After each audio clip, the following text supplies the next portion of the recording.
Salam jumpa saudara. Penyidikan dugaan korupsi program makan bergizi gratis menyeret anggota TNI dan Polri aktif dalam pusaran perkara yang diduga merugikan keuangan negara. Apakah lemahnya pengawasan jadi celah dan bagaimana pemerintah menjawab sorotan publik terhadap dugaan keterlibatan aparat dalam kasus korupsi MBG ini? Sorotan lainnya soal kasus kematian Dr. Icha di Nusa Tenggara Timur, saudara. Kementerian Kesehatan merilis 3 temuan penting. Salah satunya Dr. Icha diduga mendapatkan intimidasi dan kekerasan verbal. Sementara keluarga Dr. Icha telah melaporkan 3 orang yang diduga melakukan intimidasi ke Polda NTT. Lalu dari temuan investigasi Kementerian Kesehatan, apakah akan membuka celah pidananya? Saudara, 2 informasi ini dan informasi lainnya akan kami sajikan dalam Sapa Indonesia malam hari ini. Saya Audrey Chandra. Dan saya Tifal Solesa. Hari ini 3 Juli 2026.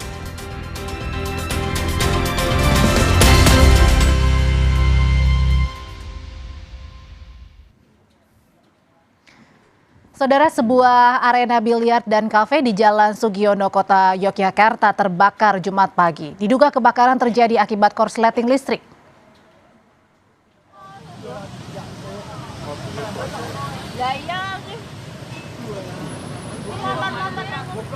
Kobaran api dan asap pekat sempat membuat panik warga di sekitar lokasi kebakaran. 9 unit damkar dari Kota Yogyakarta, Kabupaten Sleman, dan Bantul dikerahkan untuk memadamkan api. 2 jam berselang, api akhirnya berhasil dipadamkan. Tidak ada korban jiwa ataupun korban luka akibat peristiwa, sementara kerugian diperkirakan ratusan juta rupiah karena seluruh meja beserta peralatan biliar dan kafe habis terbakar. Penyebab kebakaran masih diselidiki polisi, namun petugas pemadam kebakaran menduga api bermula dari hubungan pendek arus listrik. Tahu kalau asalnya dari kemungkinan dari korsleting listrik kemungkinan ini kita belum bisa memastikan. Penanganan ini kesulitan karena kebetulan materialnya ini material yang mudah terbakar. Baik itu kabel-kabel jaringan yang cukup banyak. Yang kedua juga kebetulan kan catnya ini kan hitam gitu ya. Jadi nampak menjadi gelap ditambah asap. Ini agak kesulitan bagi kita untuk melihat berkaitan dengan posisi api, bara dan sebagainya. Kita ke ragam berita kriminal, saudara. Seorang warga Lampung tewas ditembak tetangganya sendiri. Pelaku kecewa karena surat undangan khitan anaknya tidak disebar oleh korban. Pendi tewas ditembak tetangga yang juga sepupunya sendiri di Dusun Negeri Agung, Kecamatan Gunung Pelindung, Lampung Timur.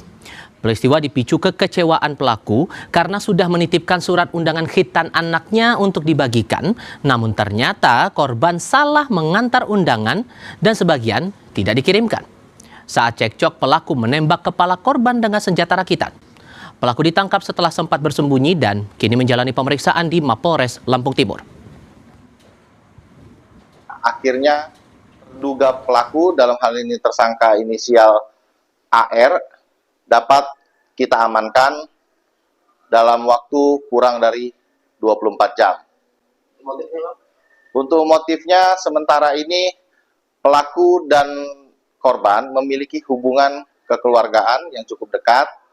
Dalam hal ini mereka bersaudara sepupu dan hanya karena salah mengantar undangan, kebetulan si pelaku akan mengadakan pesta khitanan anaknya.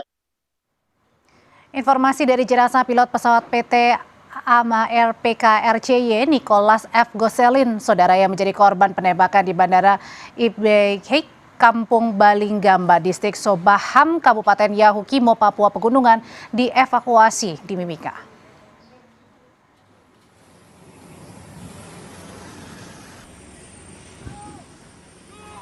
Detik visual ini menunjukkan personel Korps TNI HBMA turun dari helikopter untuk mengevakuasi jenazah Nicholas F. Goselin, pilot AMA Air yang menjadi korban penembakan di Bandara Ibdehik, Balinggamba, Distrik Sobaham, Yahukimo, Papua Pegunungan. Proses evakuasi terhadap jenazah menggunakan 2 helikopter Karakal. Operasi dilakukan pada pagi hari sekitar pukul 8 pagi waktu Indonesia bagian timur. Jenazah pilot kemudian dibawa ke rumah sakit di Kabupaten Mimika, Papua Tengah untuk dilakukan pemulasaran jenazah. Panglima Kogab Wilhan III Letjen TNI Luki Avianto menyebut jenazah akan diterbangkan ke Jakarta untuk dilakukan visum, kemudian diserahkan pada pihak keluarga dan PT AMA. Para pelaku bakal dikejar. Akan dibawa ke Jakarta, akan diserahkan oleh pemerintah kepada pemerintah Amerika Serikat. Tentunya kami tetap melakukan tindakan-tindakan operasional untuk bisa mengamankan wilayah Papua. Dan tentu kami akan melaksanakan pengejaran kepada pihak-pihak ini. Kasus lainnya, seorang polisi dari Satres Narkoba Polres Katingan tewas saat berupaya menangkap bandar narkoba dalam penggerebekan di Desa Tumbang Kalemei, Katingan, Kalimantan Tengah. Sementara 2 personel polisi lain masih dinyatakan hilang. Seorang warga juga tewas karena tembakan. Jenazah polisi yang tewas dalam upaya penggerebekan tiba di Rumah Sakit Bayangkara Palangkaraya. Pihak keluarga menangis histeris saat mengantarkan jenazah. Anggota Polri itu tewas berawal dari upaya penggerebekan yang dilakukan jajaran Satres Narkoba Katingan terhadap tempat persembunyian terduga bandar sabu di Desa Tumbang Kalemei, Katingan. Upaya penangkapan mendapat perlawanan dengan senjata tajam. Petugas sempat dikepung dan dikejar sekelompok hingga berpencar. Seorang anggota Polri tewas sementara 2 anggota lain masih dalam pencarian. Sampai saat ini Polda Kalimantan Tengah menurunkan pasukan untuk memburu pelaku penyerangan serta terduga bandar sabu.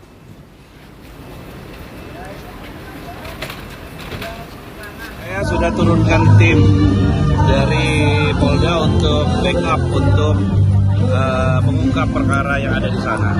Ya, nanti kita lihat seperti apa duduk perkaranya.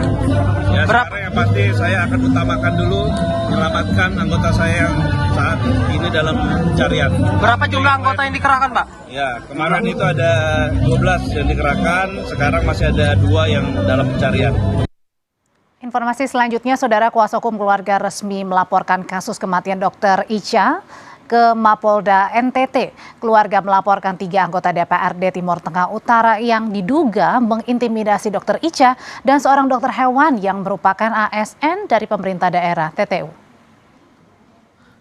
Didampingi kuasa hukum, ayah dan ibu serta adik dari mendiang Dr. Icha Pakeoni mendatangi Mapolda Nusa Tenggara Timur. Mereka melaporkan 3 anggota DPRD Timur Tengah Utara yang diduga melakukan intimidasi kepada Dr. Icha. Keluarga juga didampingi Dinas Perlindungan Perempuan dan Anak serta LPSK. Kuasa hukum Saudara membawa sejumlah barang bukti untuk diserahkan ke polisi. Itu terkait dengan penyiksaan pejabat publik terhadap seseorang yang mengakibatkan penderitaan fisik maupun mental. Yang kami laporkan di sini setelah kami mendalami semua dan mengkaji itu ternyata ada 4 orang yang kami laporkan, itu semua adalah pejabat publik. 3-nya adalah pejabat publik dalam kapasitas sebagai anggota DPRD Kabupaten Timur Tengah Utara, dan 1-nya pejabat publik adalah dokter hewan ASN pada Dinas Peternakan Kabupaten Timur Tengah Utara. Kementerian Kesehatan menyampaikan hasil investigasi dalam kasus intimidasi terkait meninggalnya Dr. Icha. Kementerian Kesehatan menyebut ada dugaan perlakuan kekerasan verbal dan intimidasi terhadap Dr. Icha ketika menangani pasien gigitan ular.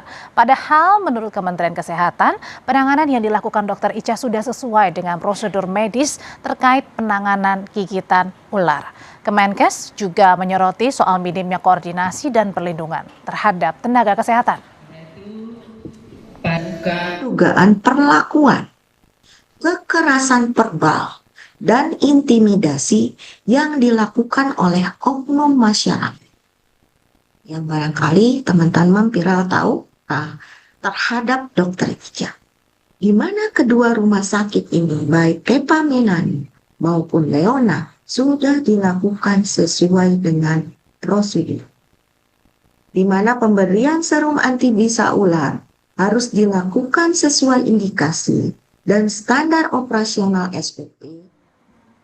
Keluarga sudah melaporkan 3 anggota DPRD Timur Tengah Utara yang diduga mengintimidasi Dr. Ica. Lalu apa saja yang dilaporkan kepada polisi? Saya akan tanyakan hal ini kepada kuasa hukum keluarga Dr. Ica, Victor Nanbait, yang bergabung via sambungan dalam jaringan dari Kupang, Nusa Tenggara Timur. Selamat malam, Bang Victor, dengan Tifal di sini, Bang.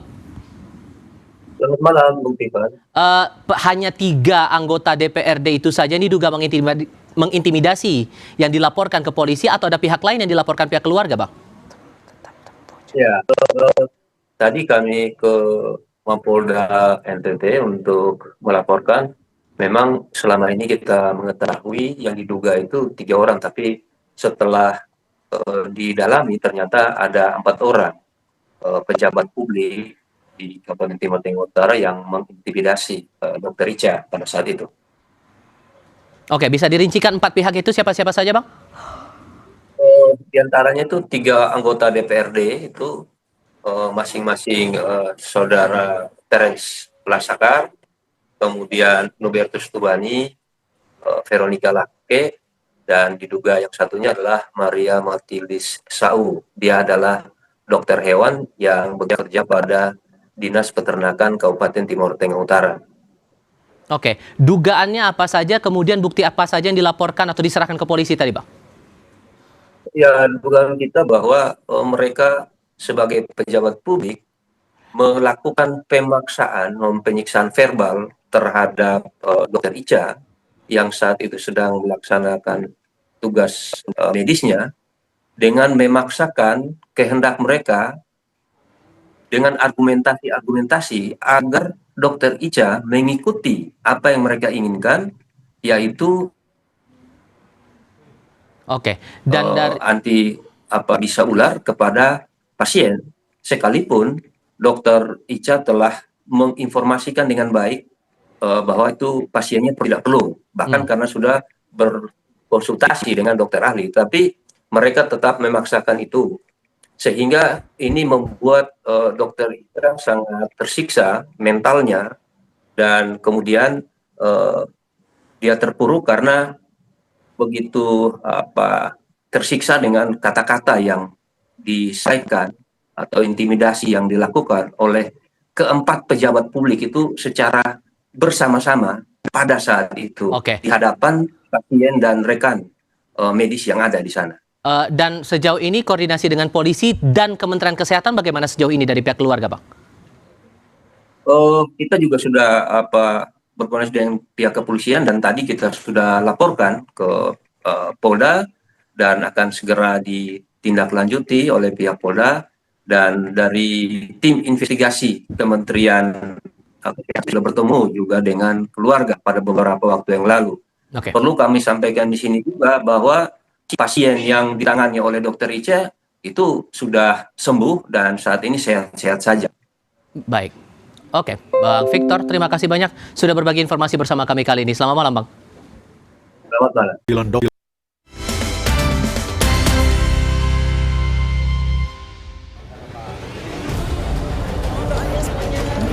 Tifauzia Tiasuma atau Dr. Tifa didakwa melakukan tindak pidana fitnah dan pencemaran nama baik ke Presiden ke-7 Joko Widodo atas tudingan ijazah palsu. Dalam sidang di Pengadilan Negeri Jakarta Timur, Hakim Ketua Christina Endarwati mengatakan terdakwa Tifauzia bisa mengupayakan restoratif justice atau damai karena ancaman pidana di bawah 5 tahun.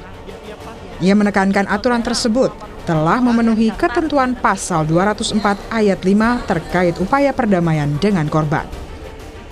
Dibacakan tadi dakwaan, ada beberapa pasal dakwaan yang memenuhi ketentuan pasal 204 ayat 5, ancaman di bawah 5 tahun, ya. Saudara bisa melakukan atau mengupayakan perdamaian dengan korban. Saudara akan mengakui dakwaan sesuai dengan ketentuan pasal 205 ayat 1 atau ya 206 ayat 1 saudara akan mengajukan perlawanan, gitu ya. Tifa pun dengan tegas menolak usulan restoratif justice atau damai, dan ia juga menyebut akan melawan dakwaan jaksa. Izin Yang Mulia, pertama saya tidak akan melakukan restoratif justice. Ya. Kedua, saya akan melakukan perlawanan. Siap. Ketiga, saya tidak akan menerima plea bargain. Ya. Gitu ya. Siap. Jadi akan mengajukan perlawanan, begitu ya. Sidang selesai ditutup. Dengan ditolaknya usulan restoratif justice, maka majelis hakim melanjutkan sidang pada pekan depan. Sementara itu, kuasa hukum Jokowi mengatakan akan siap hadir dalam persidangan lanjutan terkait tudingan ijazah palsu di Pengadilan Negeri Jakarta Timur. Tim Liputan, Kompas TV. Dan saudara, sebagai bentuk perlawanan melalui kuasa hukumnya, Joko Widodo siap hadir dalam sidang selanjutnya terkait tudingan ijazah palsu di Pengadilan Negeri Jakarta Timur.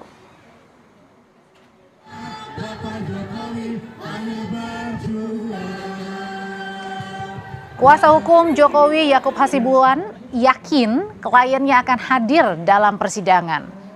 Tak hanya akan menghadirkan Joko Widodo, ijazah asli Presiden ke-7 RI Joko Widodo pun yang selama ini menjadi perdebatan di dalam ruang sidang juga akan ditunjukkan.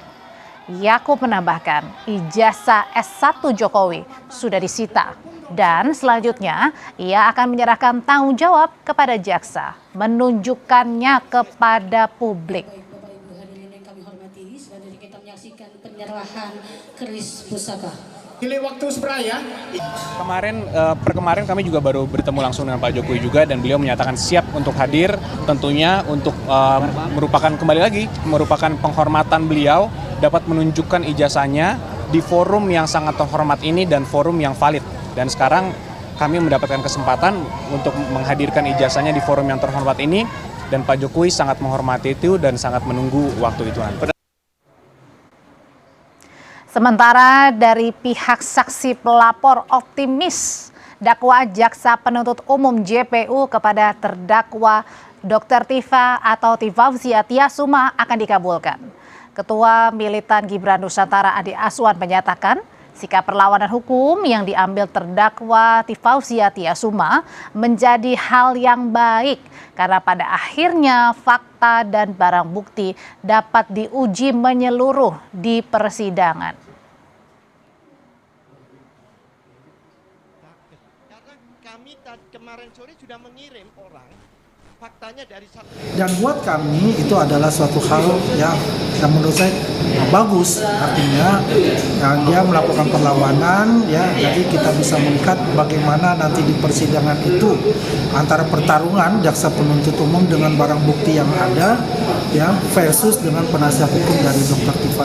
Dan kita berkeyakinan bahwa semua yang didakwa itu akan diterima dan oleh majelis hakim dan ditetapkan ya vonis yang sesuai dengan pasal-pasal yang berlaku.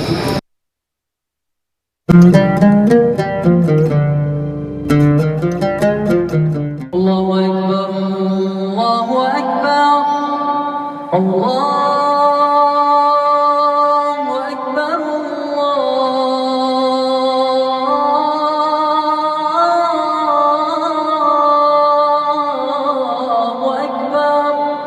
أشهد أن لا إله إلا الله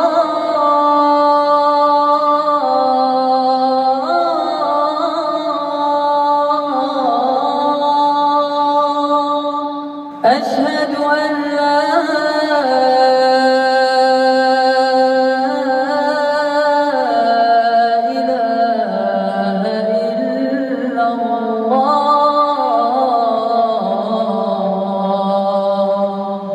أشهد أن محمدا رسول الله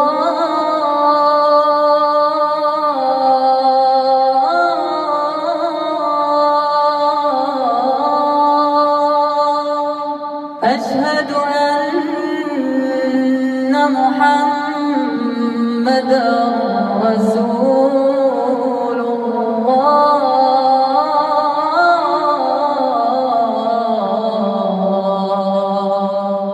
حي على الصلاة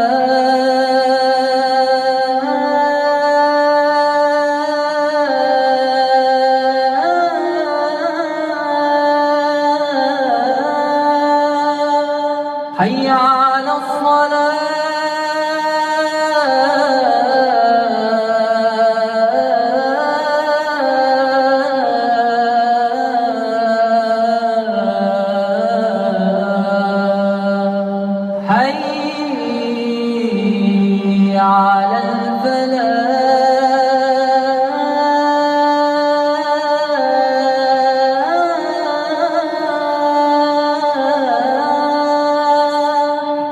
حي على الفلاح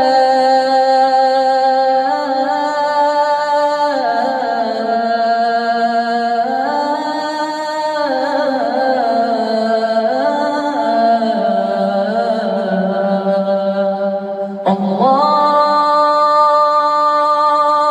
أكبر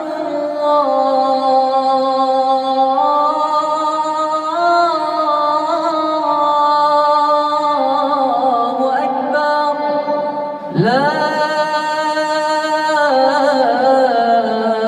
إله إلا الله.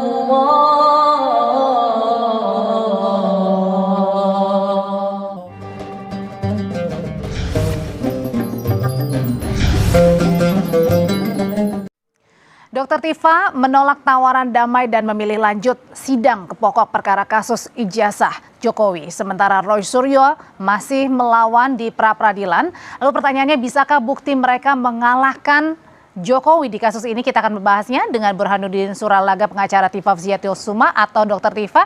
Bang Burhanuddin, selamat malam. Selamat malam.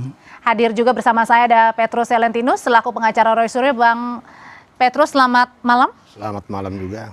Dan hadir juga bersama kami melalui sambungan Zoom ada Ade Darmawan, Wakil Ketua Umum Brigade Rakyat Nusantara. Mas Ade, selamat malam Mas Ade. Selamat malam Mbak Audrey, selamat malam Bang Petrus, selamat malam. Oke, saya mau nanya dulu pertanyaan pertama ke Mas Ade. Mas Ade, kemarin pada saat hakim pertama kali bertanya kepada terdakwa Dr. Tifa atau Tifa Vziatyosuma menawarkan untuk restoratif justice alias damai, di situ Dr. Tifa dengan tegas menolak restoratif justice, kemudian tetap menempuh jalur hukum sebagai bentuk perlawanan dan tidak mengaku kesalahan. Artinya di sini Anda juga siap sebagai pendukungnya Joko Widodo bahwa akan berjuang mati-matian, habis-habisan dalam sidang. Ya, jadi gini ya Mbak Audrey, bahwa itu sebenarnya formalitas yang disampaikan oleh hakim ya, sama dengan yang dilakukan oleh jaksa atau JPU pada saat pelimpahan tahap 2. Terus kalau kita melihat semangat daripada KUHP baru ini, memang semangatnya kan keadilan restoratif atau restoratif justice. Beda dengan dulu ya, restributif, artinya penghukuman ya. Jadi gini, saya rasa ini sebenarnya hal yang tidak boleh dilewatkan oleh Dr. Tifa ketika kemudian, kalau saya loh ya, kalau minta pendapat kami sebenarnya, bahwa ini tidak boleh dilewatkan sebenarnya, karena inilah peluang-peluang. Tidak boleh dilewatkan artinya harusnya terdakwa ini menerima. Harusnya menerima. Kenapa Bang?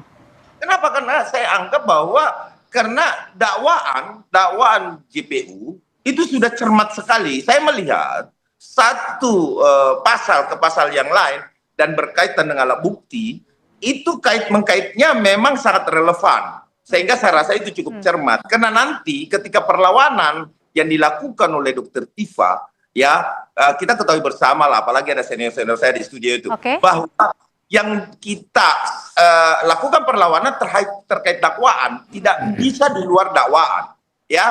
Paling di dalam dakwaannya itu apa, tentu kita mengurangi alat bukti, ya kan, bahwa bukti A, bukti B, bukti C itu tidak relevan, tidak bisa berkoleksi. Tetapi secara pembacaan dakwaan kemarin saya lihat cukup cermat. Kenapa?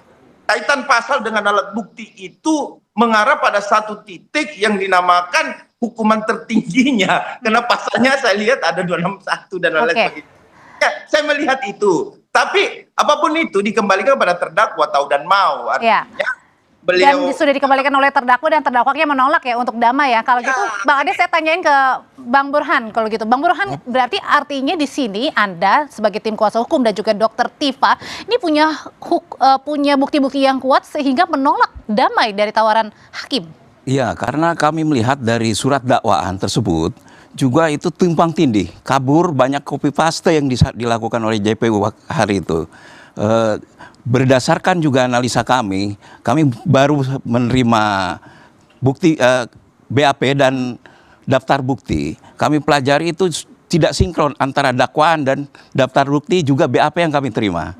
Artinya banyak cacat di situ. Banyak cacat di awal dakwaan itu. Makanya di situ dengan jelas-jelas dan dengan tegas Dr. Tifa akan tetap menempuh jalur hukum sebagai bentuk perlawanannya. Bukan hanya perlawanan. Klien kami akan membuktikan sebuah kebenaran yang selama ini lebih dari 1 tahun itu coba untuk dirubah menjadi dari kebohongan menjadi kebenaran. Contohnya? Contohnya adalah kami tidak mendapatkan adanya ijazah asli di dalam daftar bukti yang ada. Itu hanya fotokopi. Bagaimana mungkin fotokopi disandingkan dengan katanya ini kan ujaran kebencian ya, fitnah. Fitnah. Klien kami melakukan fitnah terhadap siapa? Kalau ada fitnah, berarti dia harus membuktikan bahwa dia itu benar. Gitu kan? Ternyata bukti yang awal ini adalah adanya informasi ijazah, kan gitu toh. Ijazah ini sampai hari ini tidak ada yang kami dapatkan ya. Dan juga kemarin coba digeser. Kalau kami melihat dari surat dakwaan tersebut, coba digeser menjadi pelapor itu bukan Jokowi. Kalau kami melihat bukan Jokowi. Jadi siapa? Pelapornya ada di sana Kompol Sarif ya. Lebih kan informasi awal dari sana. Berarti kan seharusnya Kompol Sarif itu. Saksi Pak. Oke, tapi sebelum ke sana ya, ke sana saya balik lagi ke soal penolakan dari Tia Fauzia Tiasuma, Bang Petrus, pada saat hakim menanyakan apakah mau restoratif justice atau enggak. Bang Petrus, kalau Anda melihatnya sendiri, sebenarnya Anda kaget gak dengan tawaran hakim ini dan kemudian Dr. Tifa akhirnya menolak, tetap maju ke jalur hukum? Kalau soal tawaran hakim itu kan memang sesuai dengan kewajiban hakim, karena setiap tahapan itu kan ada mekanisme restoratif justice, mulai dari penyidikan, penuntutan sampai perkara persidangan. Jadi itu masih normatif. Tetapi ketika Dr. Tifa menyatakan menolak, karena itu pilihan. Kaget nggak? Oh, tidak kaget. Karena dari awal kita sudah tahu bahwa baik Dr. Tifa maupun Roy Suryo itu pendiriannya sama, akan menolak restoratif itu. Artinya ketika meskipun sekarang masih pra-peradilan, putusannya belum ada, kalau nanti lanjut-lanjut di pengadilan dan hakim sama-sama menanyakan pertanyaan yang sama seperti Dr. Tifa kemarin, Mas Roy tetap kekeh menolak dan tetap menempuh jalur hukum sebagai bentuk perlawanan. Karena mereka percaya di dalam tahap setelah pemeriksaan bukti itu ada satu momen di mana hakim harus memberikan kesempatan kepada terdakwa untuk membuktikan kebenaran tuduhannya. Disitulah mungkin momen yang sangat penting dan harus seimbang. Kalau di tahap pertama, saksi yang pertama-tama didengar itu adalah saksi korban, maka itu merupakan kesempatan bagi saksi korban atau Jokowi untuk membuktikan dan menyatakan bahwa ijazah dia itu betul-betul benar. Oke, tapi Bang, pertanyaan gini yang dipertanyakan oleh publik adalah kalau memang yakin sejak awal Mas Roy bahwa tuduhan yang disandingkan kepada Presiden ke-7 RI Joko Widodo ijazahnya tidak asli begitu alias palsu, pertanyaannya kenapa harus mengajukan pra-peradilan? Bahkan hari ini kabarnya pra-peradilan lagi nih, mengajukan baru lagi. Kalau pra-peradilan itu tidak memeriksa mengenai keabsahan ijazah.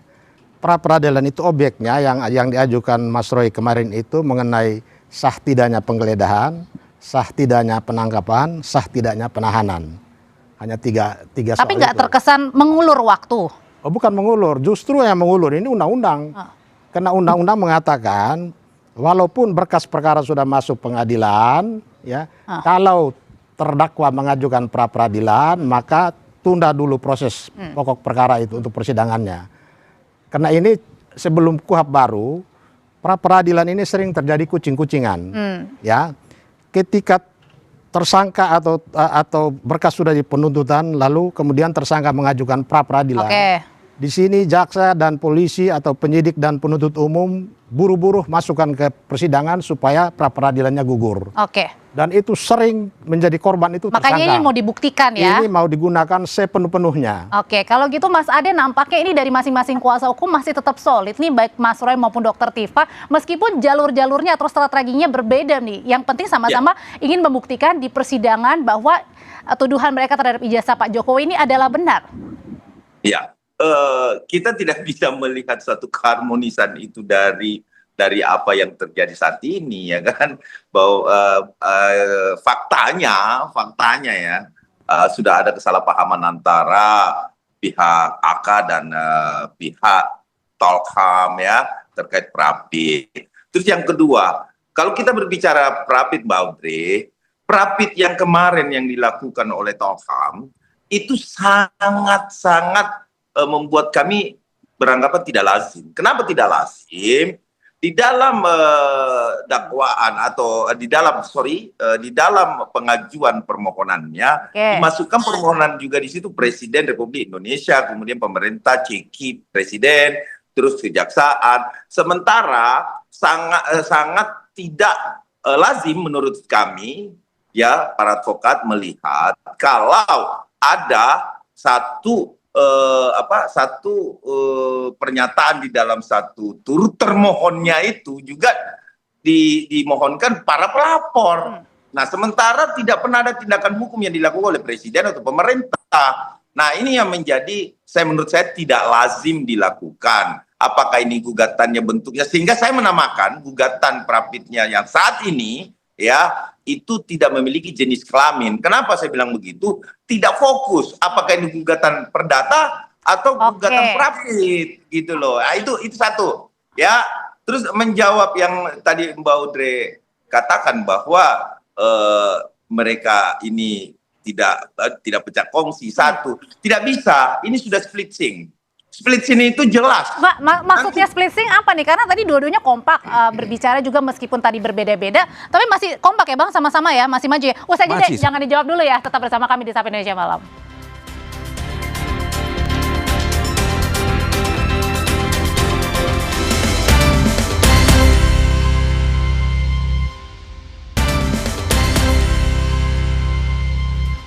Oke, saya bertanya ke Mas Ade. Katanya Mas Roy dan Dr. Tifa ini udah nggak solid lagi nih. Saya mau tanya dulu ke bapak-bapak, emang benar udah nggak solid lagi berdua? Oh, kami masih sejalan, klien kami itu masih sejalan dan saling mensupport. Meski beda strategi? Meski beda strategi. Bang Petrus? Sama, kita tetap komunikasi, bagi tugas, ada yang ke pra-peradilan, ada yang persiapan menghadapi pokok perkara. Tuh sama-sama, meskipun beda strategi, Mas Ade masih solid. Ya, betul sekali, karena belum masuk kepada inti perkara atau pokok perkara yang sebenarnya. Nanti pada saat pembuktian, itu akan tetap terjadi perpecahan pendapat di situ. Nanti akan saling tuding. Pasti itu. Kenapa? Yang biasa lazim kita temukan di dalam sidang yang splitsing, satu dengan yang lain itu saling menyalahkan. Katakanlah begini. Tapi kan dua-duanya juga sudah sama, menghadirkan satu buku waktu itu. Oh iya, tetapi kan mereka masing-masing tindak pidananya, Mbak Audrey. Contohnya misalkan yang menggunakan ELA, kemudian Mbak Tifa mengatakan, saya nggak pernah menggunakan apa loh, ELA loh, saya cuma menggunakan ini loh, itu Mas Roy, atau itu ada Rismond di situ, dan lain-lain sebagainya. Artinya untuk pertanggungjawaban tindak pidana tentu akan berbeda-beda peran di situ, Mbak Audrey. Termasuk pasal-pasal yang akan diikutkan nanti di Pak Roy, itu akan berbeda. Tetapi sampai saat ini kan Pak Roy masih melakukan Prapit, kita menunggu putusan Prapit. Nah, belum lagi Prapitnya selesai, saya melihat lagi bahwa ada pendaftaran Prapit lagi. Ini yang menjadi aneh, Mbak Audrey, yang kami menjadi tanda tanya. Bagian dari strategi mungkin, Mas? Bukan strategi, itu mengulur-ngulur waktu karena ingin melihat seperti apa jawaban teman-teman yang ada di sidang. Sebentar saya tanyain, emang benar ini bagian dari strategi supaya melihat dulu sidangnya Dr. Tifa, baru kemudian Mas Roy punya ancang-ancang nih, makanya Prapit lagi nih yang kedua. Saya kira sepanjang undang-undang tidak membatasi dan memang tidak dibatasi, maka ini juga bagian dari test case untuk melihat bagaimana sebuah pra-peradilan ketika pokok perkara masuk pengadilan, dan pra-peradilan itu bisa menunda persidangan pokok perkara. Karena undang-undang tidak membatasi hanya boleh sampai berapa kali. Sehingga ini nanti akan ditentukan oleh bagaimana hakim akan mengambil sikap. Misalnya ada pra-peradilan yang baru didaftar. Sementara Senin pra-peradilan yang pertama diputus.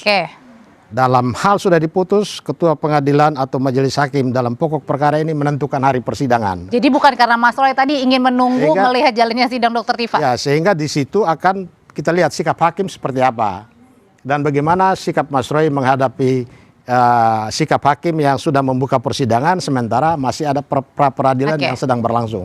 Jadi biarlah dinamika ini kita bebaskan begitu supaya kita lihat sikap hakim seperti apa, karena ujung-ujungnya hakim yang akan menentukan.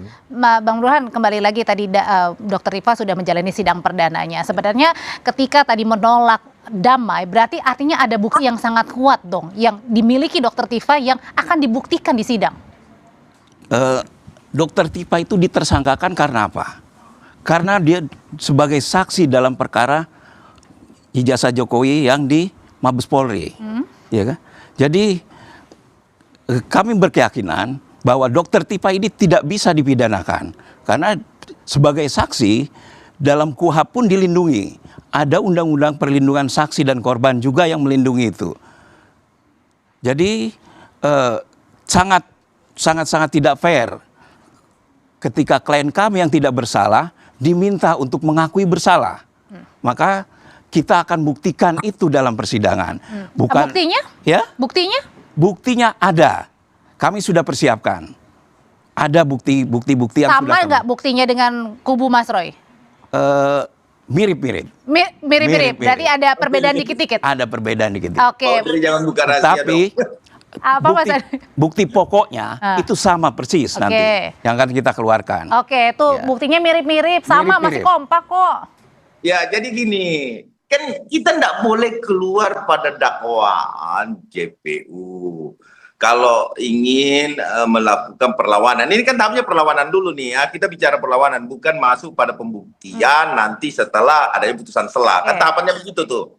Nah, tahapan ini adalah bagaimana teman-teman mengcounter dari dakwaan tersebut kan. Nah, jelas kok dari dakwaan itu akun X itu mengatakan Mukidi dan lain-lain sebagainya itu berurutan sampai klimaksnya ya, salah satu. Begini, akun X yang dikatakan akun elektronik ini bukan itu foto Bapak banyak yang dikatakan bukti, tetapi yang benar-benar terkait dengan klien kami hanya 5. Yang puluhan itu tidak berarti. Nah, inilah yang saya anggap bahwa sangat lemah ketika kita berbicara lagi bahwa ini melanggar HAM karena dia adalah saksi. Tetapi atraksi yang dilakukan di dalam satu Mas Ade bentar. Jelas. Oke. Ini Bang Ade. Dr. Tifa ditersangkakan karena kehadirannya sebagai saksi di UGM waktu itu. Itu kan? Dan bukti-bukti yang Bang Ade katakan tadi, bukti elektronik itu tidak terkait dengan klien kami. Yang terkait hanya 5, yang lain itu milik orang lain. Tidak ada terkait itu. Jadi artinya tidak tepat. Tidak ada juga sampai hari ini tidak ada yang disita dari klien kami. Audrey, saya pengen bertanya kepada abang ini. Oke, pertanyaan saya bang cuma satu. Waktu siaran live di salah satu stasiun TV, apakah itu Dr. Tifa atau bukan? Itu siaran live. Itu ada dilindungi dengan undang-undang media, undang-undang informasi. Bang, alat buktinya bukanlah dari produk jurnalistiknya, tetapi perbuatan pidana yang ada di dalam rekaman itu, Bang. Perbuatan pidana yang mana, Bang? Itu kan yang harus kita buktikan nanti dalam persidangan. Melindungi produknya.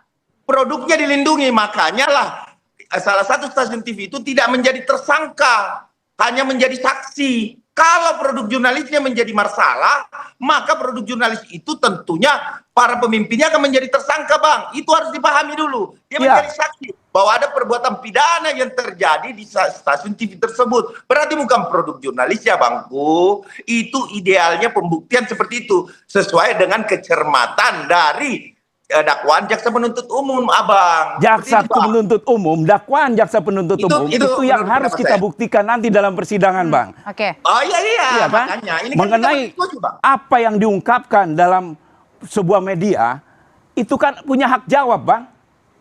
Iya kan. Kenapa hak jawab itu tidak digunakan? Apakah ada yang menjadi tersangka teman-teman stasiun TV. Kalau itu produk jurnalis. Kalau produk jurnalisnya yang bermasalah, Bang, yang menjadi tersangka tentunya adalah stasiunnya, stasiun TV-nya. Tetapi ini tidak. Kenapa tidak? Karena dilindungi oleh undang-undang itu. Tetapi peristiwa itu terjadi pada stasiun TV itu. Jadi bukan alat jurnalisnya, abangku. Itu, Bang, dakwaannya yang saya cermati di situ. Dakwaan yang dilakukan itu, Bang, itu sangat-sangat tidak relevan dengan kenyataan nanti di persidangan.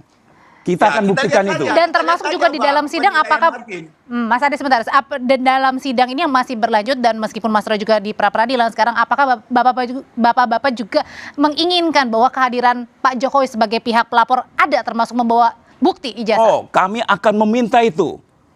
Karena Pak Jokowi sebagai pelapor, dalam hal ini saksi korban, itu harus tidak bisa itu harus hadir. Bersama ijazah? Ijazah katanya sudah disita. Bagaimana mungkin seorang pelapor datang membawa barang sitaan? Itu justru akan menjadi pertanyaan bagi kami nanti. Ini saya jawab, Mbak Audrey. Ini ada kesalahpahaman, kurangnya koordinasi antara pengacara ya, Dr. Tifausia. Jadi begini, Bang, saya menjelaskan, Bang, bahwa di gelar perkara khusus itu sudah diperlihatkan ijazah yang disita. Itu yang pertama, Bang. Artinya ijazah itu secara fisik ada di penyidik. Kemudian pada saat pelimpahan diserahkan pada jaksa penuntut umum. Yang ingin ditunjukkan oleh Bapak Insinyur Joko Widodo itu adalah ijazah SD dan SMP-nya yang akan dia bawa. Terus jaksa menunjukkan ijazah SMA dan ijazah S1-nya. Itu dulu yang sudah disita. Nah kemudian kenapa Bapak Insinyur Joko Widodo memiliki niatan untuk memperlihatkan ijazah SD dan SMP-nya agar ini one for all. Artinya tidak ada lagi lah nanti pertanyaan-pertanyaan, oh ijazah SMA-nya dan S1-nya oke, tetapi SD-nya dan SMP-nya gimana? Itulah keinginan murni Bapak Insinyur Joko Widodo untuk memperlihatkan biar one for all. Tidak ada niatan, sekali lagi saya garis bawahi, tidak ada niatan. Dan dipastikan Pak Jokowi akan hadir ya? Ya, akan hadir dan tidak ada niatan Bapak Insinyur Joko Widodo untuk memenjarakan, tetapi ingin kejelasan bahwa ini loh, inilah panggung terhormat untuk memperlihatkan ijazah. Berarti artinya ketika tadi dibilang sebenarnya Pak Jokowi tidak menginginkan siapapun yang dipenjara, artinya Pak Jokowi juga merindukan dong kalau ada yang mengakui perbuatannya dan ingin damai, Pak Jokowi akan terima dengan senang hati. Ya, lebih bagus proses ini berjalan dulu kalau menurut saya. Kalau menurut saya, tapi kalau pendapat Pak Insinyur Joko Widodo langsung kita nggak tahu. Tetapi kalau saya dimintain pendapat, sebaiknya ini berjalan dan dibuktikan dulu sesuai dengan keinginan Pak Insinyur Joko Widodo bahwa akan menunjukkan membawa ijazah SD dan SMP-nya. Kenapa demikian? Supaya one for all, selesai gitu loh. Tidak ada lagi embet-embet lain setelah putusan nanti. Insya Allah gitu. Oke, dan masing-masing ini sama-sama berjuang juga dengan pra peradilan nanti putusan di pekan depan dan sidang Dr. Tifa juga akan masih berlanjut ya. Akan terus kami. Baik, terima kasih Pak Petrus, Bang Burhan, Mas Ade, terima kasih. Selamat malam semuanya Bapak-bapak. Terima kasih Mbak Audrey. Selamat malam abang-abang. Tetap bersama kami, saudara. Tersangka kasus ijazah Jokowi, Roy Suryo menggugat proses penahanan dirinya oleh penyidik Polda Metro Jaya. Tapi langkah ini dinilai sebagian pihak adalah untuk upaya mengulur-ngulur waktu persidangan dugaan fitnah terkait tudingan ijazah palsu Presiden ke-7 RI Joko Widodo. Benarkah demikian? Ulasannya akan hadir saat lagi.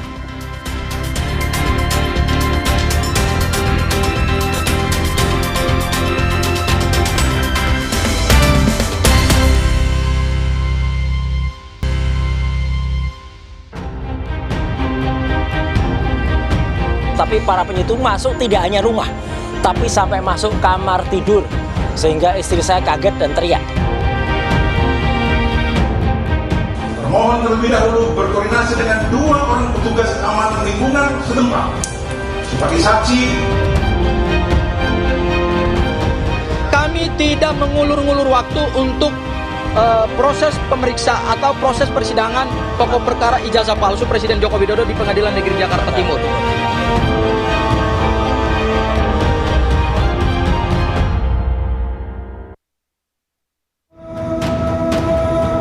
Dua tersangka kasus fitnah ijazah Jokowi, Roy Suryo dan Tifauzia Tiasuma atau Dr. Tifa, menempuh langkah berbeda atas proses hukum yang menjerat keduanya.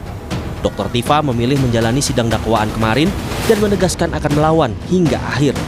Sementara Roy Suryo menggugat penangkapan dirinya oleh penyidik Polda Metro Jaya di pra-peradilan. Roy Suryo mengaku mengalami tindakan yang tak seharusnya saat penyidik mendatangi rumahnya tanggal 19 Juni waktu subuh. Adalah yang pada hari Jumat tanggal 19 Juni yang lalu secara sangat tidak patut dan sangat tidak layak telah datang ke rumah saya ya, dan kemudian tanpa surat izin RT RW, pasti ya tidak ada surat izin RT RW, mereka kemudian membawa saya dan bahkan menggelandang satpam karena satpam itu disuruh ikut tarik begitu saja. Bahkan satpam itu sopan mereka. Satpam itu tidak masuk rumah, ya satpam itu hanya di luar, tapi para penyitung masuk tidak hanya rumah, tapi sampai masuk kamar tidur sehingga istri saya kaget dan teriak. Ya gitu, ketika masuk kamar tidur dan saya masih ada di kamar kerja. Namun Polda Metro Jaya membantah seluruh dalil yang diajukan Roy Suryo terkait prosedur upaya paksa. Menurut polisi, penangkapan hingga penggeledahan sudah sesuai administrasi penyidikan dan ketentuan hukum yang berlaku. Penyidik juga membantah memaksa masuk ke rumah Roy Suryo tanpa izin karena petugas klaim sudah memperkenalkan diri dan mendapat akses dari penghuni atas persetujuan Roy Suryo. Pihak termohon juga mempertahankan bukti administrasi penyidikan yang terdokumentasi, termasuk penetapan izin penggeledahan rumah dari Pengadilan Negeri Tangerang. Termohon telah dilengkapi dengan surat penetapan izin penggeledahan dari Ketua Pengadilan Negeri Tangerang bahwa setibanya di kediaman pemohon, termohon terlebih dahulu berkoordinasi dengan 2 orang petugas keamanan lingkungan setempat sebagai saksi, kemudian memperkenalkan diri sebagai anggota Kepolisian Negara Republik Indonesia, serta menunjukkan surat tugas penetapan izin penggeledahan, surat perintah penggeledahan, dan administrasi penyidikan lainnya kepada penghuni rumah.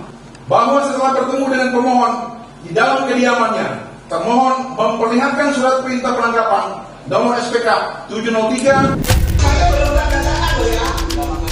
Tetapi pada sidang Rabu kemarin, Roy Suryo menghadirkan sejumlah saksi, ahli, serta bukti video penangkapan dirinya untuk pembuktian gugatan. Video pertama memperlihatkan penyidik masuk ke kamar pribadi Roy dan istrinya hingga perdebatan dengan keluarga.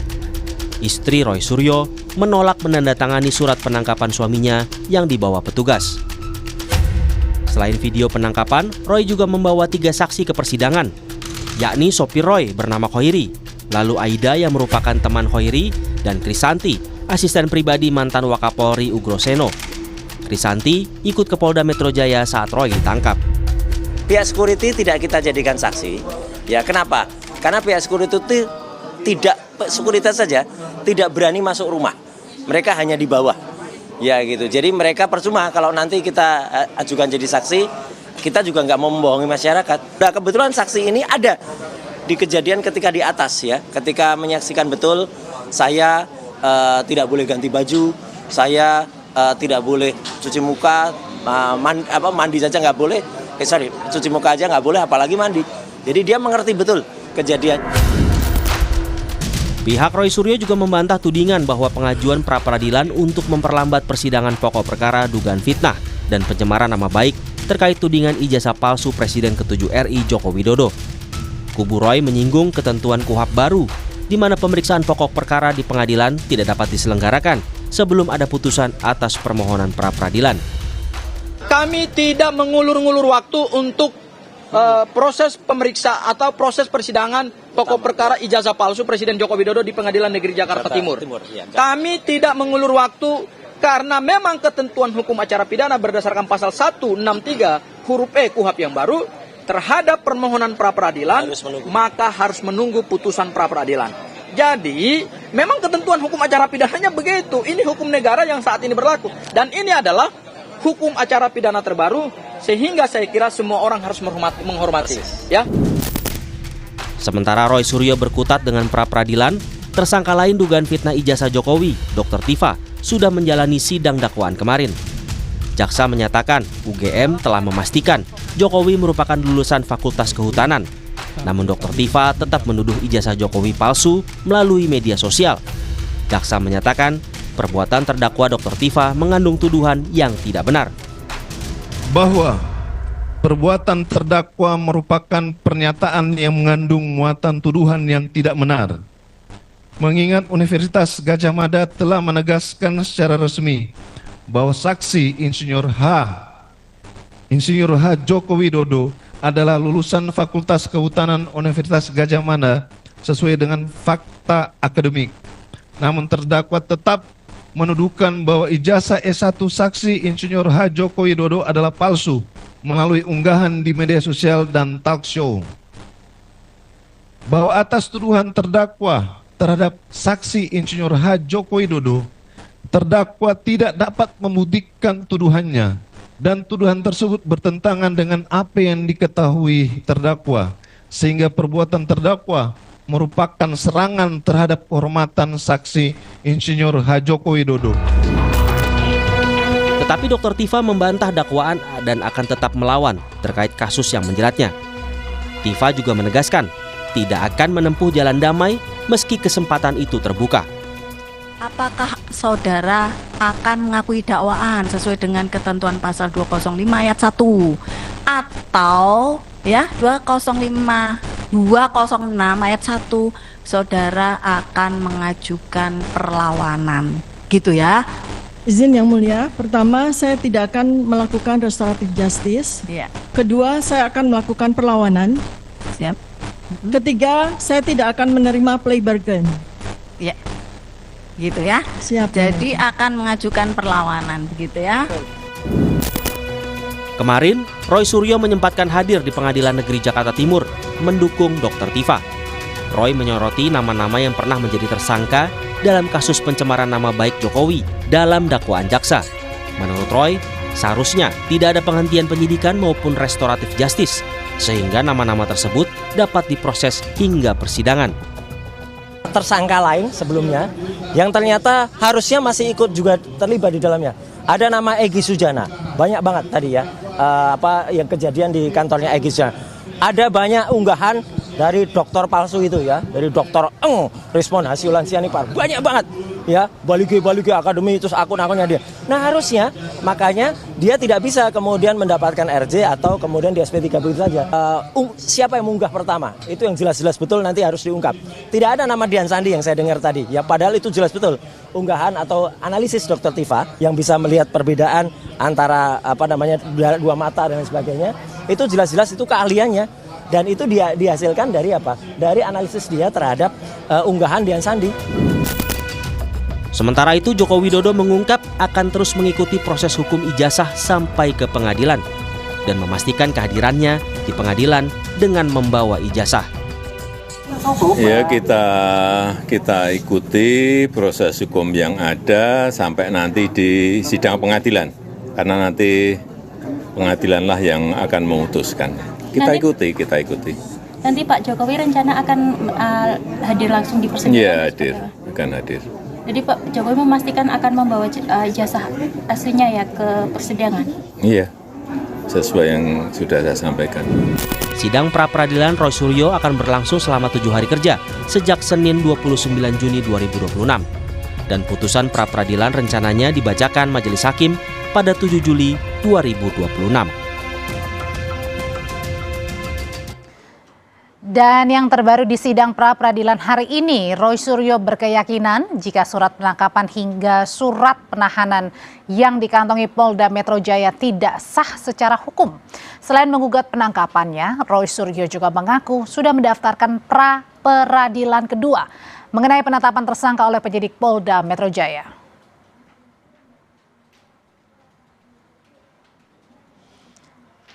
Sapa Indonesia Malam masih akan menghadirkan informasi lainnya, yakni dari Kejaksaan Agung yang menetapkan anggota polisi aktif menjadi tersangka baru dalam suap tata kelola program makan bergizi gratis di Badan Gizi Nasional. Selain anggota polisi, Kejagung juga bilang ada dugaan keterlibatan TNI dalam kasus korupsi di BGN. Lalu bagaimana pemerintah merespons perkembangan penyidikan ini? Kita ulas bersama rekan saya, Tifa Solesa.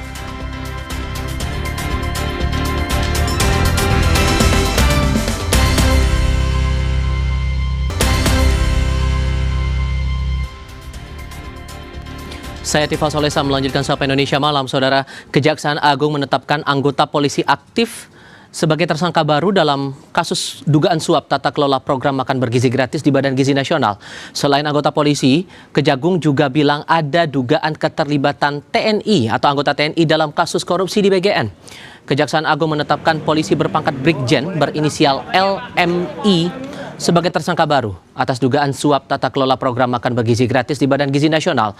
LMI tercatat sebagai Sekretaris Deputi Bidang Promosi dan Kerjasama BGN. Ia disebut memerintahkan pengadaan alat makan kepada mitra MBG untuk keuntungan pribadi. Selain adanya oknum polisi aktif yang jadi tersangka, Kejaksaan Agung juga bilang ada dugaan keterlibatan oknum anggota TNI dalam pengadaan motor dalam kasus korupsi di BGN.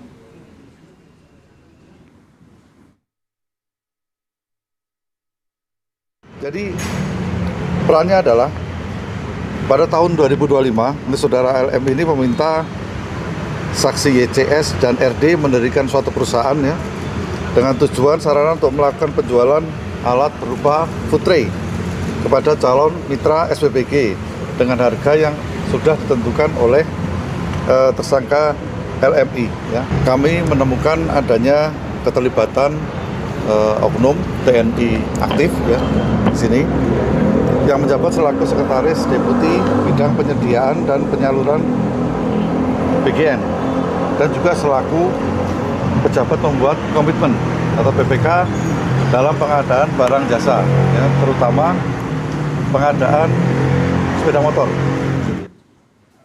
Komisi Kepolisian Nasional atau Kompolnas mendorong pengusutan kasus dugaan korupsi MBG yang menjerat Sekretaris Deputi BGN yang berstatus anggota polisi aktif dilakukan secara objektif dan profesional. Kompolnas menegaskan tidak ada impunitas bagi siapapun dan tidak ada toleransi dalam penanganan tindak pidana korupsi.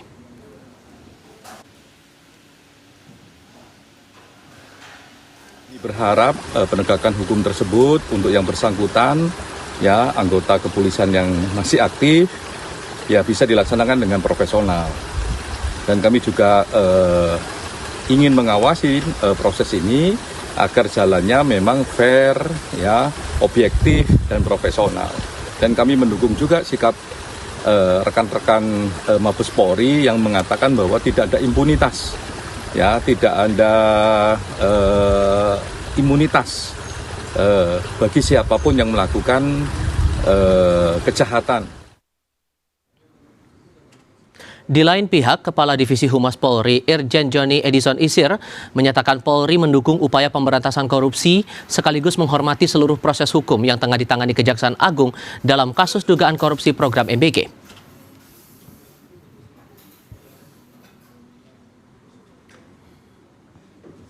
Dalam keterangan tertulis kepada Kompas TV, Irjen Joni Edison Isir mengatakan Polri mendukung dan melaksanakan pemberantasan tindak pidana korupsi. Polri mendukung dan menghormati proses penegakan hukum dalam kasus korupsi MBG yang dilakukan Kejaksaan Agung. Tambahnya, Polri senantiasa bersikap tegas sesuai ketentuan kedinasan yang berlaku dan berkomitmen tidak ada impunitas terhadap setiap individu personel Polri yang melakukan tindak pidana termasuk tindak pidana korupsi.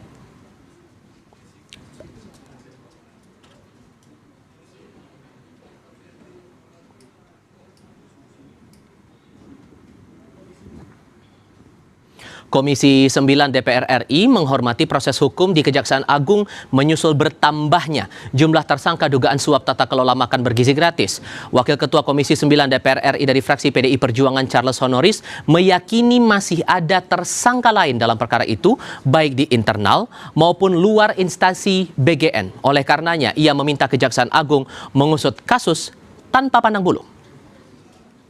Karena sejak awal kami juga sudah berulang kali mengingatkan bahwa program sebesar ini harus dijalankan dengan tata kelola yang transparan, akuntabel, dan juga bebas dari konflik kepentingan.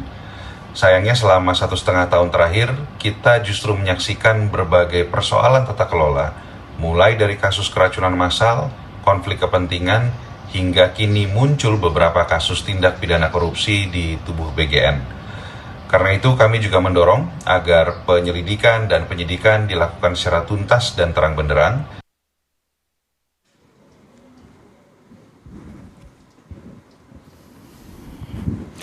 Makan bergizi gratis jadi salah satu program prioritas utama Presiden Prabowo Subianto, namun kini masih menghadapi ujian serius setelah Kejaksaan Agung menyebut ada polisi dan anggota TNI yang terlibat dalam dugaan suap tata kelola MBG. Yang jadi pertanyaan sekarang, bukankah dengan adanya aparat yang ditugaskan dalam Badan Gizi Nasional seharusnya berfungsi sebagai pengawas, bukan malah jadi pelaku penyelewengan dana nasional?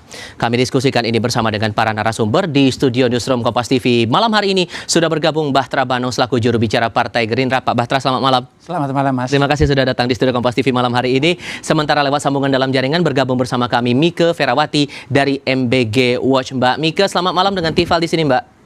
Selamat malam Mas Tiva dan juga selamat malam Mbak. Ya. Dengan Pak Bahtra di sini. Terima kasih Mbak Mika sudah bergabung bersama kami kali ini. Kalau dari Anda Pak Bahtra melihat ada anggota Polri yang ditugaskan di BGN tapi berstatus sebagai tersangka ikut-ikutan main-main dalam program tata kelola program MBG ini, bagian mana yang menurut Anda jadi titik masalah di situ? Dalam pengelolaan MBG itu, bagian mana dari Gerindra melihatnya ada kekeliruan dalam pelaksanaan MBG ini? Kalau kita lihat ya, bahwa dengan kejadian seperti ini juga menunjukkan bahwa bentuk komitmen Presiden Prabowo dalam rangka agar bagaimana pemberantasan korupsi di era pemerintahan beliau bisa berjalan dengan baik dan maksimal. Maka dari itu tentu kami memberikan dukungan yang penuh terhadap kejaksaan atas berjalannya penegakan hukum yang tentu secara independen, ya, secara bersih, transparan, dan kita lihat bahwa betul-betul di era Presiden Prabowo ini semuanya tanpa pandang bulu, tidak ada yang dikecualikan dalam hal proses penegakan hukum. Dan kalau kita lihat, Mas, di hari Minggu kemarin rilis Pulse Poll Indonesia bahwa apa yang menjadi penegakan hukum yang sedang berjalan ini itu juga sejalan dengan ekspektasi publik, dengan harapan masyarakat. Terbukti misalnya kita lihat dalam hasil survei tersebut 64,8% masyarakat puas dengan kinerja Presiden Prabowo, dan yang paling banyak mendapat sorotan adalah bahwa di sana 28,3% itu bahwa bagaimana penegakan hukum kita sudah berjalan dengan baik dan maksimal. Jadi itu semua saya pikir sejalan apa yang menjadi penegakan hukum yang sudah berjalan dengan baik, terus kemudian dengan harapan dan ekspektasi publik juga sesuai dengan yang sedang terjadi saat ini. Dan kalau kita lihat di hasil survei itu ya, bahwa penegakan hukum kita secara nasional kurang lebih sekitar 50,1% berjalan dengan baik. Terus kemudian 51, sekian persen harapan publik juga menyatakan bahwa di era Presiden Prabowo inilah penegakan hukum betul-betul dikedepankan. Sehingga poinnya dari angka itu Anda melihatnya bahwa ini bagian dari yang serius ditangani untuk memperbaiki tata kelola itu? Ya, dengan cerminan hasil survei tersebut kita bisa mengambil kesimpulan bahwa dari 64,8% masyarakat puas, yang paling dominan adalah penegakan hukum di era Presiden Prabowo. Artinya itu mencerminkan dengan apa yang sudah diinstruksikan oleh Presiden Prabowo dalam hal bagaimana melakukan penegakan hukum tanpa terkecuali, begitupun dengan kasus yang ada di kasus BGN ini. Nah, dengan adanya anggota polisi sebagai tersangka dalam perkara ini, Mbak Mike, kemudian ada dugaan keterlibatan anggota TNI yang juga dalam cawe-cawe yang sama memain-mainkan tata kelola MBG ini. Pesan apa yang ditangkap oleh teman-teman MBG Watch soal ini? Tapi jawabnya nanti ya, kita jeda dulu sebentar. Tetap di Kompas TV.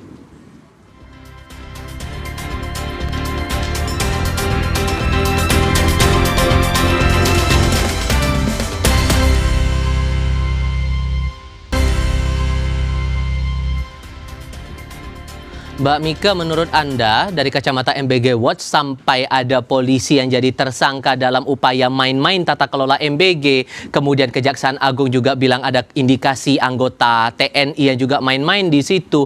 Pesan apa sebetulnya mau ditunjukkan dari hal ini? Ya, terima kasih Mas Tiva atas kesempatannya juga untuk saya mewakili MBG Watch berkaitan dengan kasus yang baru saja ya, penentuan tersangka dari polisi aktif ya yang terlibat dalam korupsi di dalam program MBG. Ini sebenarnya merupakan jalan yang muncul secara gradual dari apa yang sudah menjadi kritik dari MBG Watch ya. Dan sejak awal kita juga melihat bahwa kebanyakan struktur pengelola MBG Watch ini kenapa tidak terlalu banyak ya unsur kepolisian, unsur TNI yang sebenarnya ketika kita cek ulang apakah mereka punya kompetensi di dalam mengelola ya program MBG ini program besar ya, bukan program yang kecil, dan sehingga dalam hal kasus ini semakin menunjukkan bahwa apa yang dikatakan bahwa mungkin MBG dikelola oleh dari kepolisian atau diurusi atau di manage oleh TNI itu tidak menjamin apakah program yang sangat besar dan mengalokasikan sedemikian banyak anggaran negara ya yang sangat jor-joran di dalam program ini tidak terbukti ini menjadi program yang dapat berjalan dengan baik, dapat diawasi juga dengan baik, karena di sini ada keterlibatan kepolisian ya, ada keterlibatan TNI juga dalam tata kelolanya, dan juga disinyalir juga keterlibatan dari beberapa partai politik di dalam program MBG Watch ini. Dalam program MBG ini menunjukkan semakin kesini ada banyak yang semakin memperkuat bahwa kesimpulan bahwa mereka yang memiliki latar belakang militer, memiliki keterbelakangan polisi itu tidak menjamin program ini juga benar-benar, bahkan semakin ironi karena terlibat korupsi. Artinya ada banyak juga pejabat atau petinggi dari mungkin pejabat yang masih aktif di kepolisian maupun juga di TNI yang nanti disinyalir ini ya, itu tidak cakap dalam melakukan tata kelola program MBG yang sangat besar ini. Sebatas kompetensi menurut Anda, sorry saya potong Mbak, sebatas kepada kompetensi atau ada celah secara struktur atau mekanisme tata kelola yang menurut Anda juga jadi bagian yang memberikan sumbangsih dari munculnya main-main tata kelola ini? Betul sekali, karena kita tahu ketika ada unsur-unsur ini tentunya selain kompetensi itu adalah sebuah ruang yang itu juga bisa dipermainkan Mas Tifa ya, sehingga ada ruang-ruang yang itu juga bisa muncul bahwa ini persoalan peluang yang juga bisa dilakukan, dan itu peluang yang dilakukan secara buruk ya, tidak transparan, bahkan juga merugikan negara karena ini bicara soal korupsi seperti itu. Oke, kalau melihat lagi dari komitmen dari Pak Prabowo setelah kemudian kasus ini terungkap, Pak Bahtra, ada evaluasi. Sebetulnya batas evaluasi yang diharapkan itu yang bagaimana dan apakah sudah tergambar sekarang? Ya, Pak Prabowo kan pengennya bahwa ini betul-betul dijadikan momentum peristiwa ini sehingga ini juga bisa menjadi fondasi yang kuat dalam rangka bahwa di era pemerintahan beliau bagaimana transparansi itu, akuntabilitas itu betul-betul dikedepankan sehingga bisa juga menjadi warning ya bagi semua kementerian lembaga yang lain bahwa Pak Prabowo ingin menyampaikan pesan jangan coba main-main terkait dengan program prioritas, apalagi yang berkaitan dengan hak hidup orang banyak, terutama masyarakat kita yang betul-betul membutuhkan program yang sangat bagus ini. Dan tentu saya pikir ini juga menjadi menjadi pelajaran ya bagi semuanya bahwa dalam rangka menjalankan tugas yang diberikan oleh Presiden, dan ini amanah yang begitu mulia, harus betul-betul kita jalankan dengan sungguh-sungguh, dengan maksimal, sehingga benar-benar kemanfaatan dari program ini bisa dirasakan oleh seluruh masyarakat Indonesia. Termasuk kalau kemudian sudah terungkap kasus seperti ini, ada anggota polisi jadi tersangka, apakah kemudian ada upaya evaluasi nih anggota Polri, TNI yang ada di dalam BGN akan coba dievaluasi untuk ya bisa ada di dalam BGN atau malah ditiadakan saja di BGN? Ya, dan saya pikir kita memberi kesempatan ya kepada penegak hukum dan memberi kepercayaan karena kasus ini sudah berjalan.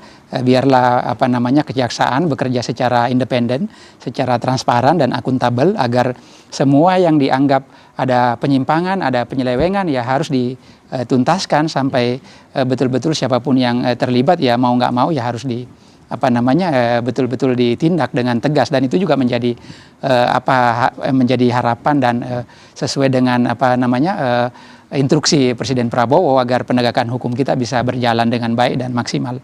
Ekspektasi Anda, Mbak Mike, ekspektasi dan realitanya soal konteks evaluasi itu tadi, apa yang sesuai, apa yang rasanya tidak sesuai menurut teman-teman? Saya pikir ya, ini MBG Watch juga sampai saat ini posisinya masih sama, bahwa masukan-masukan publik ya masyarakat sipil terkait misalnya contoh saja moratorium untuk menyelesaikan dulu, karena sebelumnya adalah ketua dari BGN yang terlibat dalam korupsi ini diselesaikan dulu secara baik, evaluasi, karena evaluasi ini kan banyak dari berbagai aspek ya. Jadi ada baiknya ketika tadi ada inisiatif, ada juga keinginan untuk mewujudkan sebuah proses hukum yang betul-betul baik ya, betul-betul clear di dalam hal korupsi di dalam MBG ini, itu juga bisa secara secara optimal itu dilakukan. Nah, ini baru akan optimal ketika evaluasi yang disampaikan itu betul-betul dilakukan. Ini kita juga tidak melihat ada arah-arah perbaikan. Kalaupun ada efisiensi atau pengurangan pendanaan, itu juga tidak menjadi sebuah jaminan apakah MBG ketika masih terus dijalankan ini tidak akan menambah permasalahan baru atau justru memunculkan aktor-aktor baru atau mereka yang juga melakukan korupsi lebih banyak lagi, seperti disinyalir juga akan bertambah ya orang-orang yang punya permasalahan korupsi di dalam program MBG ini. Karenanya evaluasi itu harus betul-betul dilakukan secara sungguh-sungguh gitu loh. Kami MBG Watch masih melihat kesannya MBG ini terus dipaksakan untuk jalan tanpa melihat sebenarnya ada persoalan-persoalan yang perlu dibenahi seperti itu. Pak Batra, masih tetap dengan dorongan moratorium dihentikan dulu, evaluasi menyeluruh, baru kemudian diteruskan. Memungkinkan nggak untuk itu dilakukan?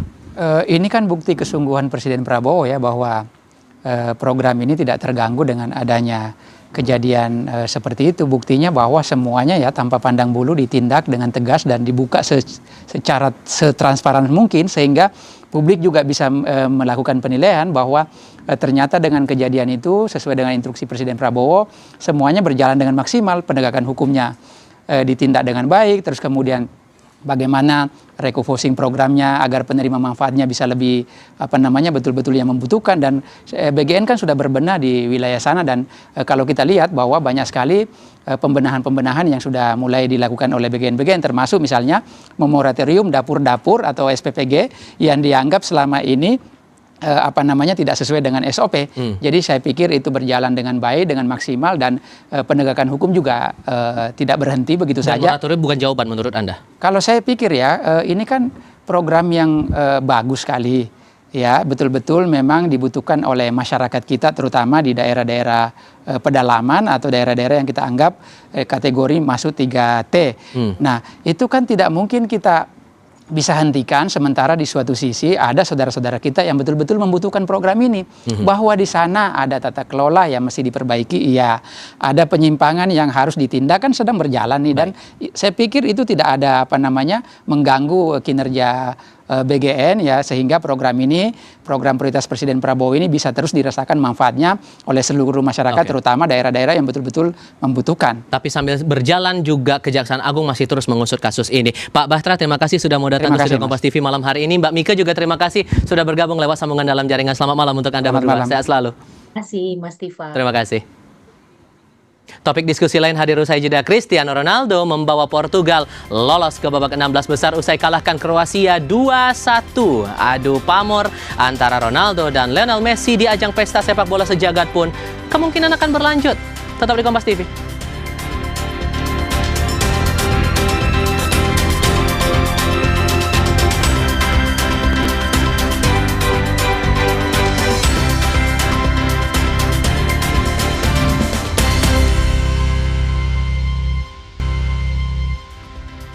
Saudara, sejumlah warga menyembelih seekor tapir di Kabupaten Mesuji, Lampung. Sebelum disembelih, satwa langka yang dilindungi ini sempat berkeliaran di jalan dan sekitar permukiman warga.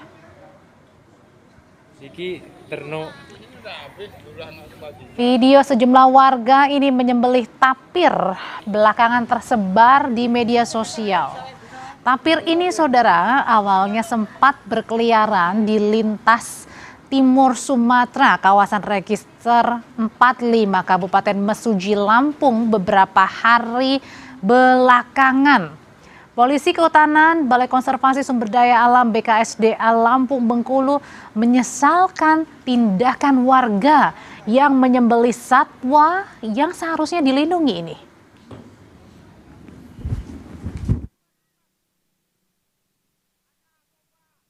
Perjumpaan satwa antara masyarakat dengan tapir, kalau kita survei atau wawancara masyarakat pasti seringnya masyarakat itu perjumpaannya dengan tapir atau mereka bilang tenuk. Satwa ini satwa dilindungi buas ya, satwa yang cantik, satwa yang sangat pemalu. Kemudian kita juga tidak henti-hentinya untuk sosialisasi dan mengedukasi masyarakat. Berikutnya, Saudara, Menteri Kehutanan Raja Juli Antoni mengakui Bupati Kuantan Singingi Riau Suhardiman Ambi meninggalkan amplop usai audiensi di kantor kementeriannya. Tapi ia menegaskan telah mengembalikan amplop itu 17 hari sebelum Suhardiman ditangkap KPK. Juli bilang atau mengaku tidak tahu isi amplop itu dan merasa tidak punya hak untuk mengambilnya. Karena itu, Juli langsung memerintahkan sang ajudan untuk mengembalikan amplop ke Bupati Kuansing Suhardiman Arbi yang difasilitasi Kapolres Kuansing. Juli memastikan siap kooperatif mendukung KPK mengusut dugaan suap jabatan oleh Bupati Kuansing. Ia juga memastikan tidak pernah menerbitkan keputusan untuk melepas kawasan hutan menjadi areal penggunaan lain atau APL di Kabupaten Kuansing Riau itu. 12, sekitar 17 hari sebelum terjadi OTT, ajudan saya sudah mengembalikan amplop putih kepada Bupati Kuantan Singingi. Tidak ada satu surat pun, tidak ada satu SK pun yang saya keluarkan untuk pelepasan kawasan hutan di Kuantan Singingi. Jadi tidak ada sejengkal kawasan hutan pun ya di Kuantan Singingi yang dalam otoritas saya keluarkan menjadi non kawasan hutan atau APL.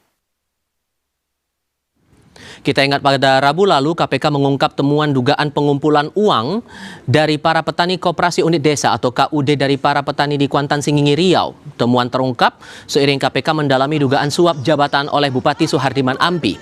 KPK menjelaskan pengumpulan uang merupakan sisa hasil usaha atau penghasilan para petani sebesar ratusan ribu rupiah. Uang yang terkumpul dipakai untuk mengurus izin pelepasan kawasan hutan produksi terbatas atau HPT di Kabupaten Kuansing. KPK tidak menutup kemungkinan memanggil pihak Kementerian Kehutanan untuk mendalami temuan itu.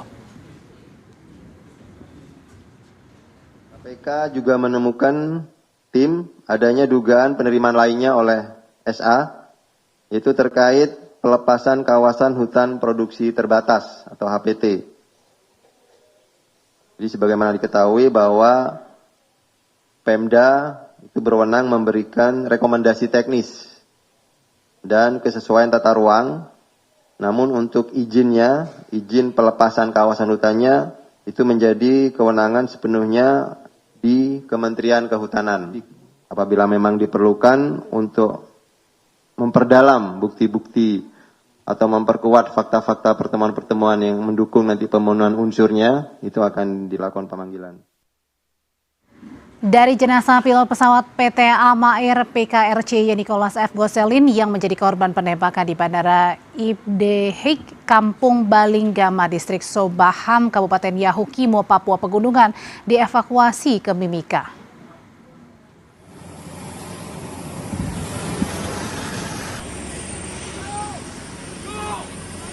Visual ini, Saudara, menunjukkan personel Korps TNI Habema turun dari helikopter mengevakuasi jenazah Nicholas F. Goselin, pilot AMA Air yang menjadi korban penembakan di Bandara Ibdehik, Balinggama, Distrik Sobaham, Yahukimo, Papua Pegunungan.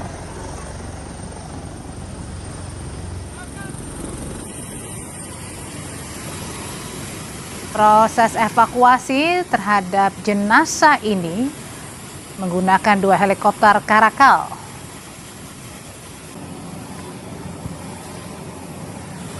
Operasi ini, Saudara, dilakukan pada pagi hari tadi sekitar pukul 8 waktu Indonesia bagian timur.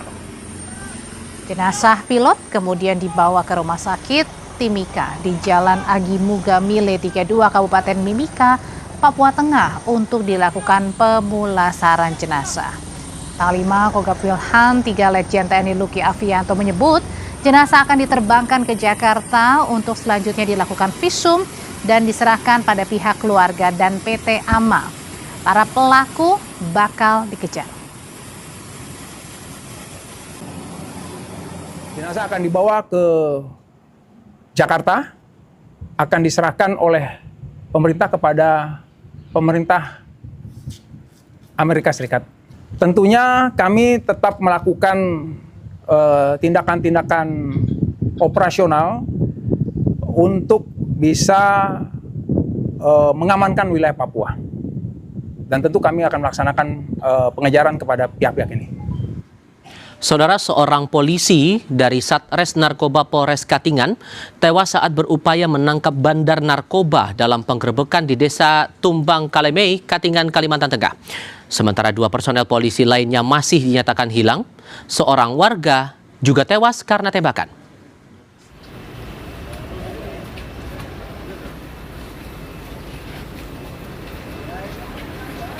Jenazah polisi yang tewas dalam upaya penggerebekan tiba di Rumah Sakit Bayangkara Palangkaraya.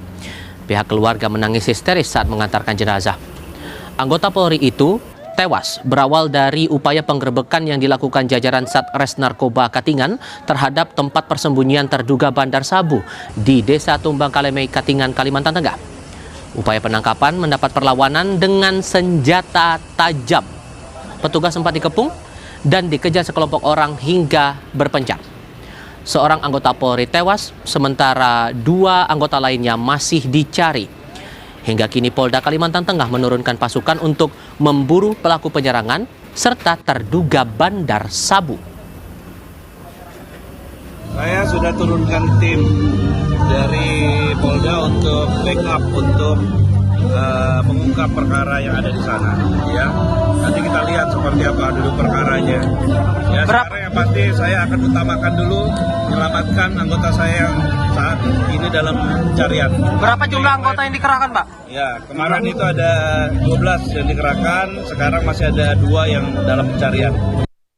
Terima kasih sudah menyaksikan program Sapa Indonesia malam hari ini. Perbarui terus informasi Anda hanya di Kompas TV dan siapkan air mineral dengan kemurnian optimal yang murni, pasti sejuknya. Akhir kata, saya Audrey Chandra. Dan saya Tifal Solesa. Bella bersiap sebentar lagi untuk berita utama karena besok sudah hari Sabtu. Selamat menyambut akhir pekan. Selamat malam. Sampai jumpa lagi. Ya? Iya.